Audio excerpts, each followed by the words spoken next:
Hello friends, आइए start करते हैं आज का क्लास। आज हम लोग पढ़ेंगे भारत के आकार और उसकी स्थिति के बारे में। चैप्टर पहला है ज्योग्राफी का, क्लास 9 है ना। इसमें चैप्टर का नाम है भारत, आकार और उसकी स्थिति। चलिए आइए जानते हैं। भारत जो है विश्व की प्राचीनतम संस्कृतियों में से एक है।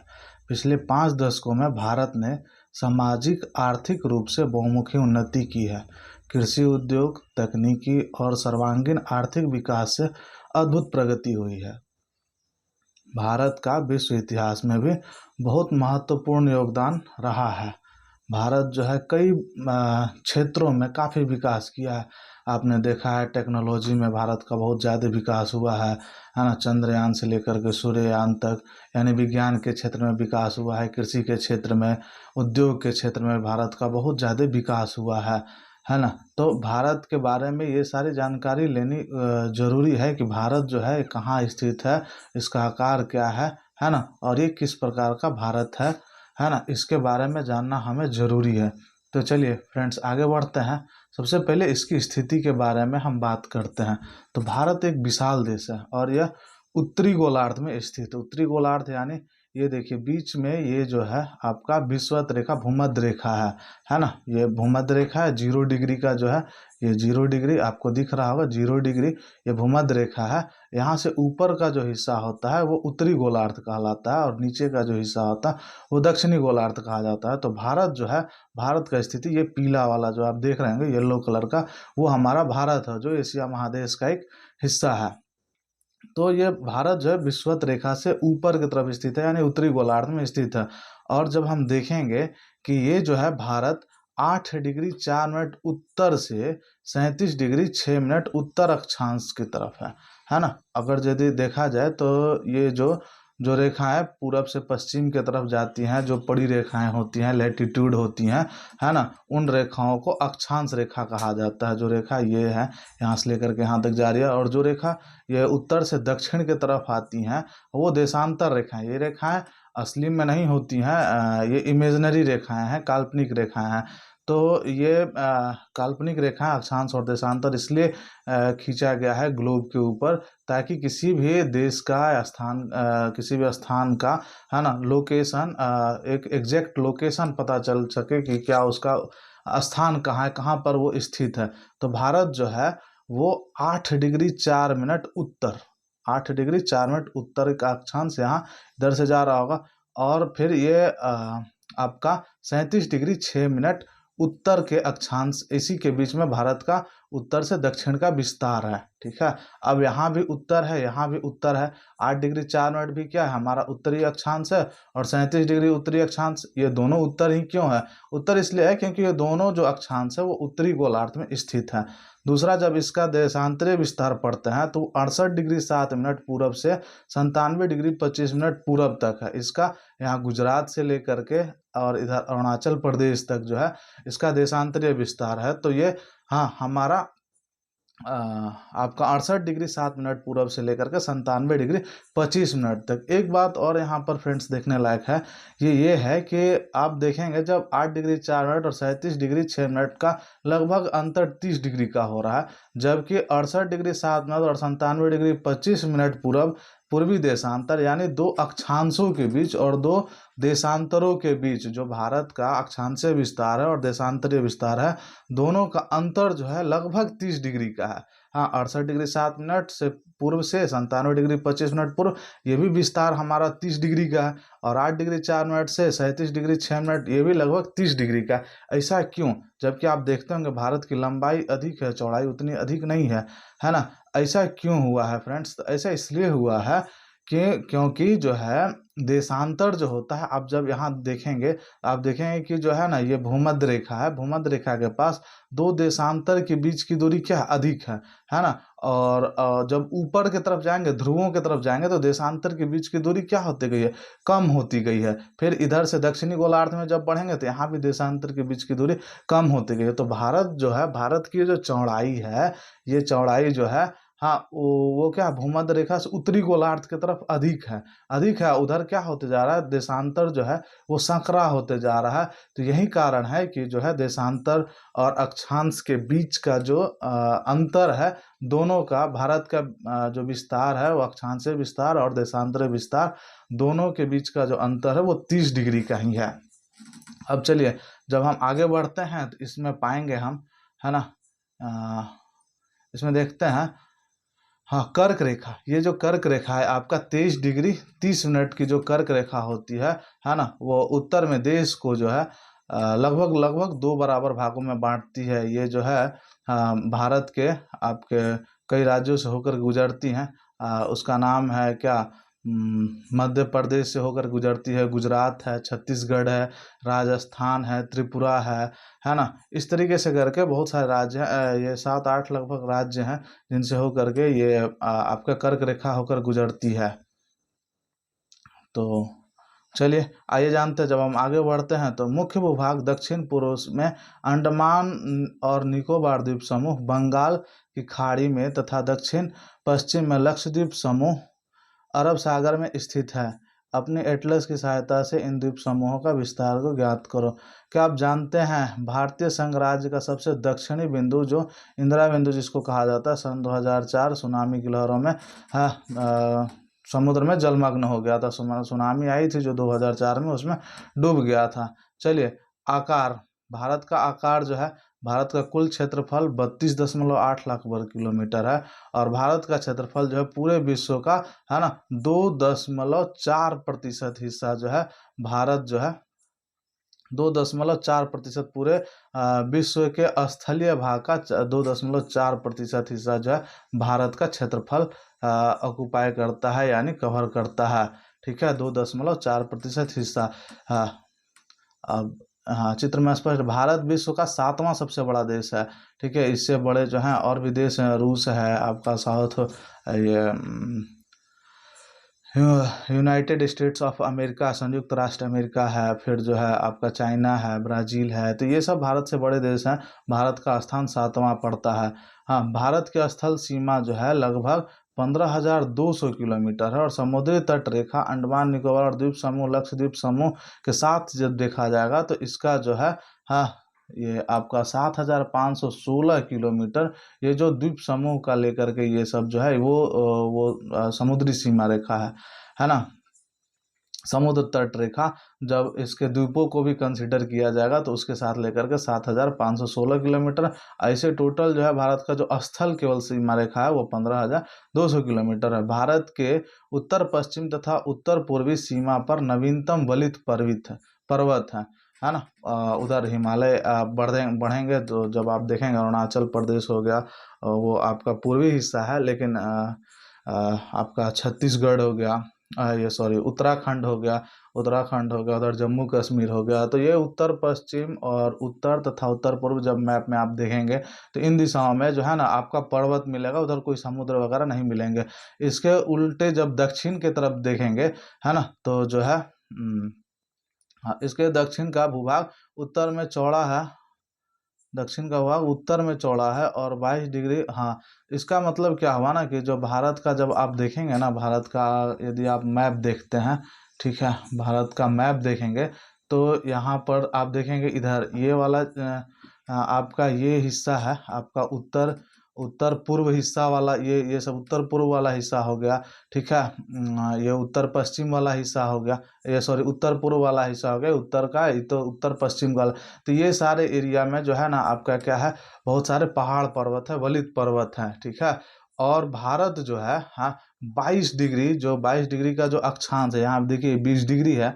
ठीक है, और इसके ऊपर थोड़ा सा 22 डिग्री है। तो यहाँ 22 डिग्री के बाद से भारत जैसे जैसे जैसे आप भारत में दक्षिण की तरफ बढ़ते जाएंगे तो भारत संकरा होते चला जाएगा। और 22 डिग्री से जो ऊपर 22 डिग्री अक्षांश से 22 डिग्री उत्तरी अक्षांश से जब ऊपर की तरफ आप बढ़ेंगे, उत्तर की तरफ बढ़ेंगे, तो भारत का क्या है, क्षेत्रफल अधिक है और दक्षिण की तरफ वहाँ से क्षेत्रफल उसका क्या होते गया, सकरा होते चला गया है। तो चलिए आइए बढ़ते हैं।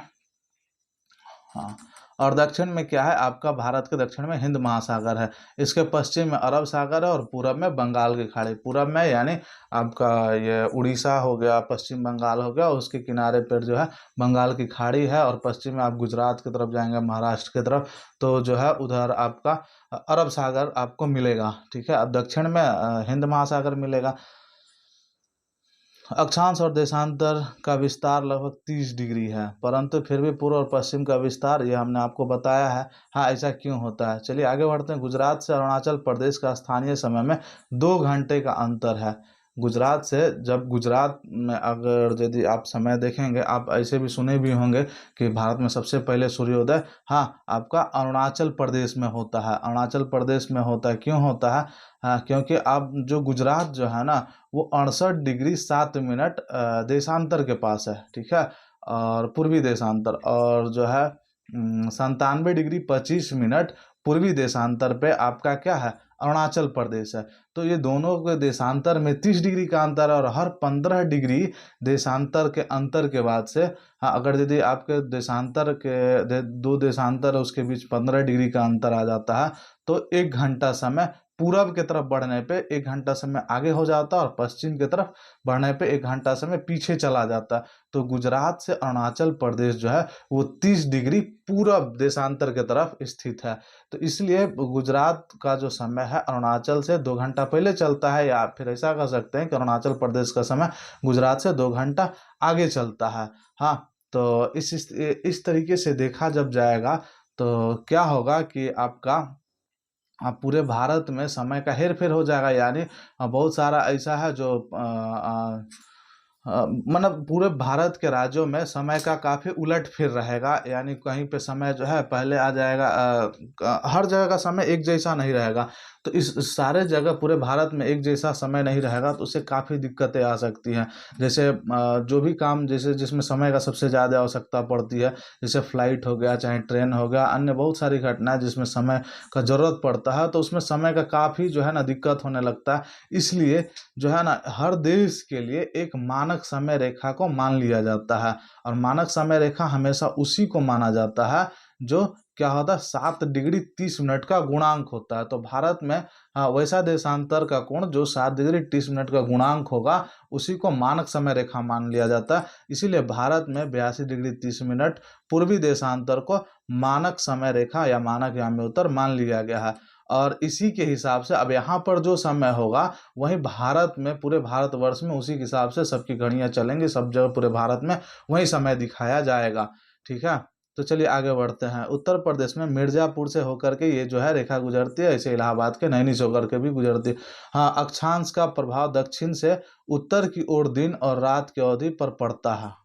आप देखेंगे कि जो है आपका ये, हाँ, तमिलनाडु हो गया, केरल हो गया, ठीक है, ये सब दक्षिण में है, और आपका जम्मू कश्मीर उत्तर में है। तो आप देखेंगे जो दक्षिण में जो हमारे राज्य हैं, दक्षिण में जो राज्य हैं भारत, जैसे जो दक्षिण में राज्य हैं, ठीक है, ये हमारे दक्षिणी राज्य, इधर ही हमारा केरल है, फिर तमिलनाडु है। तो ये राज्य जो है भूमध्य रेखा के नज़दीक है, और आपको पता है भूमध्य रेखा पर जो किरण होती है, सूरज की किरण जो होती है, वो एकदम सीधी पड़ती है। तो और जो है ये भूमध्य रेखा से दूर पड़ जाता है। आपका जो ये जम्मू कश्मीर वाला जो इलाका है, वो भूमध्य रेखा से दूर पड़ता है, तो यहाँ पर सूर्य की किरणें तिरछी पड़ती हैं। अब तिरछी पड़ने के कारण क्या होता है, सूर्य की किरणें लेट से पहुँचती हैं, और जल्दी सूर्य की किरणें वहाँ पे पहुँचनी बंद हो जाती है। यानी लेट से सुबह होगा और शाम बहुत जल्दी हो जाता है। ठीक है, लेकिन यहाँ पर जब आप दक्षिणी राज्यों में देखेंगे, भारत के दक्षिणी राज्यों में, तो वहाँ पर क्या होते हैं, वो राज्य भूमध्य रेखा के काफ़ी नज़दीक हैं। नज़दीक होने के कारण वहाँ पर सूर्य की किरणें उत्तर के राज्यों की अपेक्षा जल्दी पड़ती हैं, और ज़्यादा देर तक का वहाँ पर दिन होता है, और रात भी ये मतलब दिन बड़ा होता है।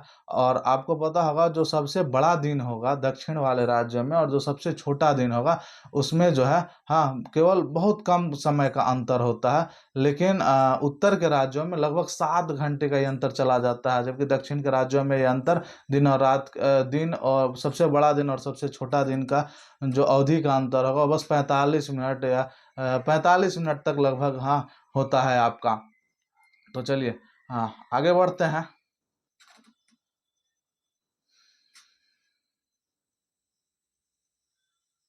हाँ, आइए देखते हैं 82 डिग्री 30 मिनट पूर्वी देशांतर को भारत का मानक याम्योत्तर क्यों माना गया? तो इसका हमने बताया आपको, क्योंकि वो 7 डिग्री 30 मिनट का गुणांक होता है और इसका जो गुणांक होता है ना, उसी को यह तय किया गया कि उसी को जो है हम लोग मानक याम्योत्तर मानेंगे। कन्याकुमारी और कश्मीर में दिन रात की अवधि में अंतर क्यों होता है? तो ये हमने बताया, कन्याकुमारी जो है आपका वो क्या है, भूमध्य रेखा के काफ़ी नज़दीक है, कश्मीर की अपेक्षा नज़दीक है, तो इसलिए क्या होता है यहाँ पर दिन जो है, हाँ, दिन की अवधि बड़ी होती है, ठीक है। जबकि कश्मीर में क्या होती है, दिन की अवधि हाँ कम होती है, क्योंकि वहाँ पे सूर्य किरणें तिरछी पड़ती हैं और सूर्य की किरणें चूंकि वो दूर हो जाता है भूमध्य रेखा से, और सूर्य की किरणें सीधी भूमध्य रेखा पर ज़्यादा पड़ती हैं, ठीक है। तो ये कारण था।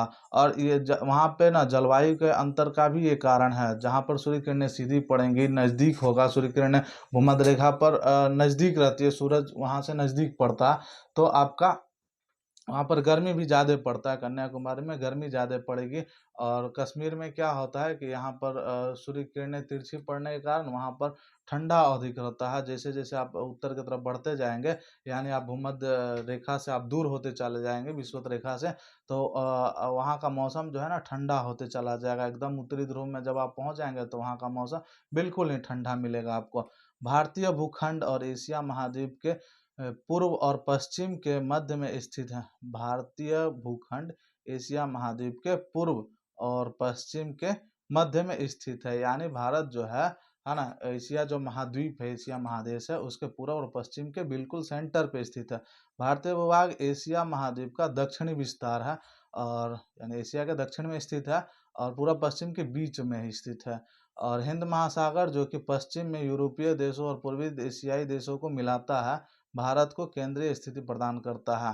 तो हिंद महासागर भी केंद्र में ही है, ये हिंद महासागर केंद्र में ही भारत है। देखिए, दक्षिण का पठार हिंद महासागर में शीर्षावत फैला हुआ है, और पश्चिम एशिया, अफ्रीका और यूरोप के देशों के साथ साथ पूर्वी एशिया के देशों से भी पूर्वी तट के माध्यम से निकटतम संबंध बनाए हुए हैं।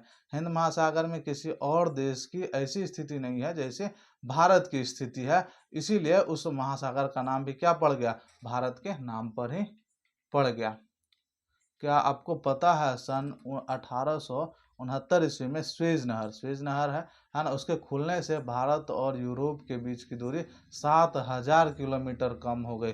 यानी जो समुद्री जहाज तय करके जाते थे भारत से यूरोप की तरफ या यूरोप से भारत आते थे, है ना, तो स्वेज नहर के बनने के कारण, है ना, 1869 में हाँ ये स्वेज नहर आया, तो स्वेज नहर खोला गया, तो इसमें जो है ना, इससे 7,000 किलोमीटर की दूरी कम हो गई। चलिए, हाँ, ये सारे जो है भारत से बड़े बड़े देश थे। रूस है, कनाडा है, ये साउथ संयुक्त राष्ट्र अमेरिका, चीन, ब्राज़ील, ऑस्ट्रेलिया, और ये 7वें नंबर पे आपका भारत स्थित है।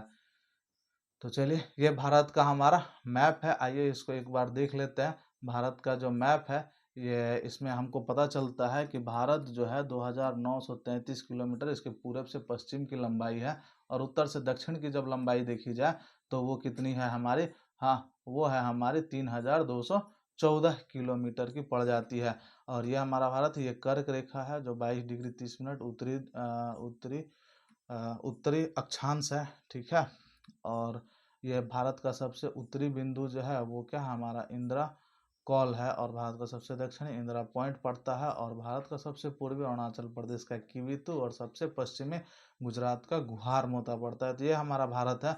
भारत के पूरब में बंगाल की खाड़ी है, पश्चिम में देखेंगे तो अरब सागर है, हाँ, उत्तर पूर्व उत्तर पश्चिम और उत्तर में हमारे बलित पर्वत हैं, और दक्षिण में जब देखेंगे तो दक्षिण में आपका हिंद महासागर पड़ता है, ठीक है, दक्षिण में हिंद महासागर है। और इधर जो है आपका ये अंडमान और निकोबार द्वीप समूह है, इधर लक्षद्वीप हो गया।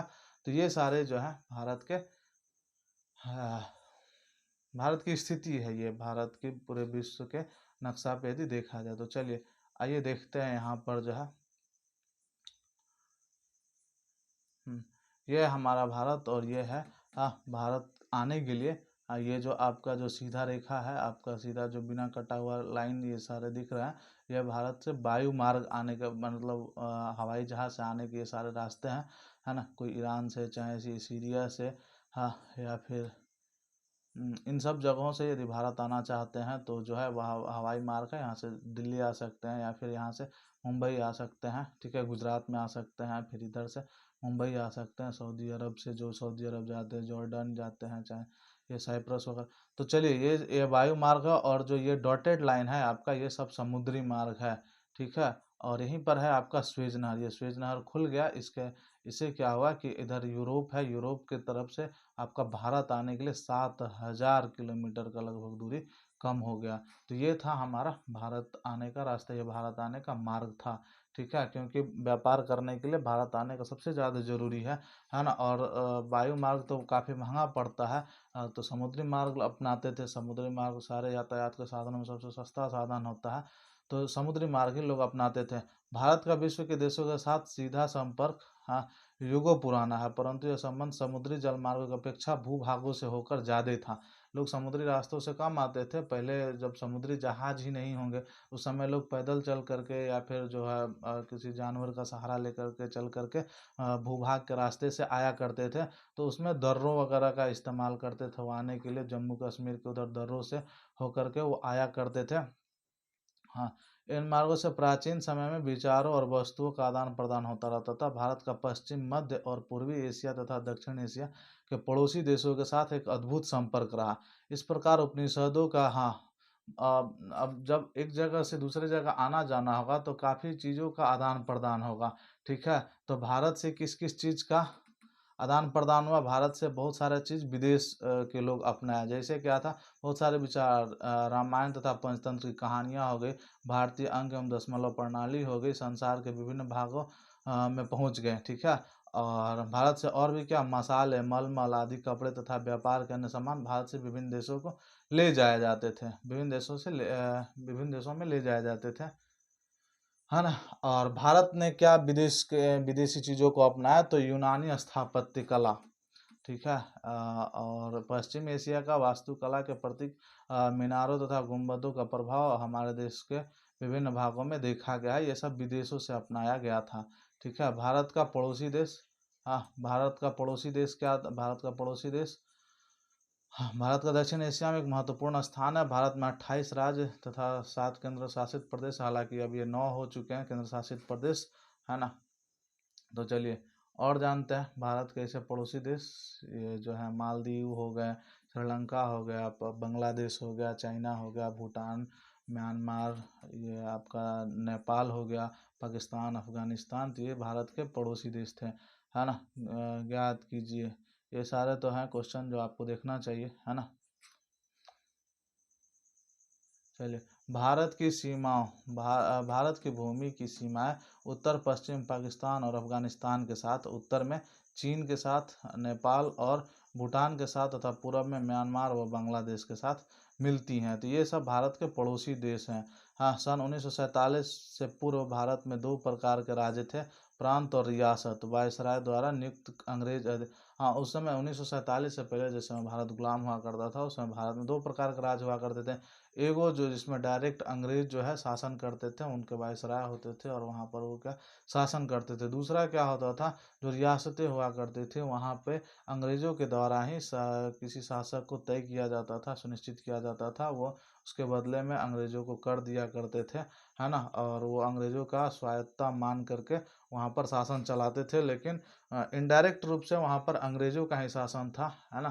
तो यही था 1947 से पहले। लेकिन जब आज़ाद हो गया तो आपको इसका एक कहानी पता ही है ना।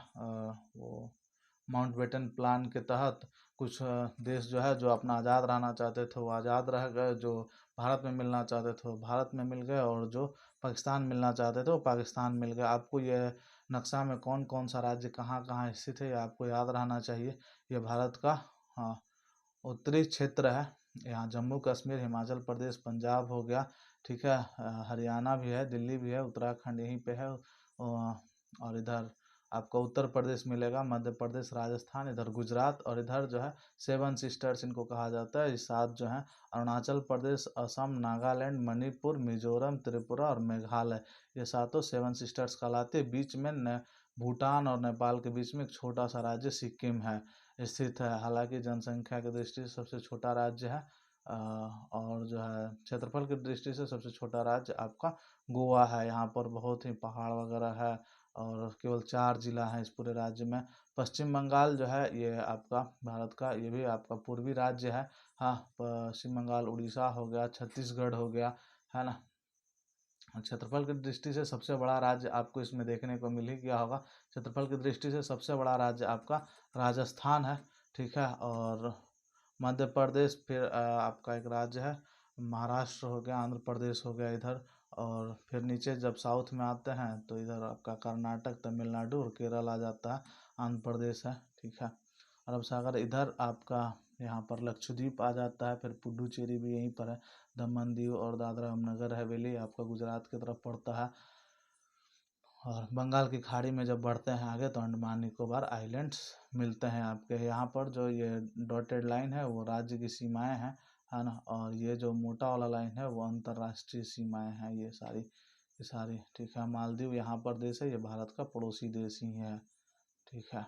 चलिए आगे और बढ़ते हैं। तो दक्षिण में समुद्र पार हमारे पड़ोसी दो द्वीप समूह राष्ट्र श्रीलंका और मालदीव हैं। भारत और श्रीलंका के बीच में छोटा समुद्री रास्ता, एक पाक जल संधि एवं मन्नार की खाड़ी है। मालदीव लक्षद्वीप समूह के दक्षिण में स्थित है और अपने पड़ोसी देश के साथ भारत भौगोलिक और ऐतिहासिक संबंध बहुत अच्छे रहे हैं। अपने एटलस में एशिया के मानचित्र में देखा यह भारत कैसे अलग दिखाई देता है। चलिए, तो हमने ये सारा देखा, अब हम इसका क्वेश्चन आंसर वीडियो के अगले पार्ट में करेंगे। धन्यवाद।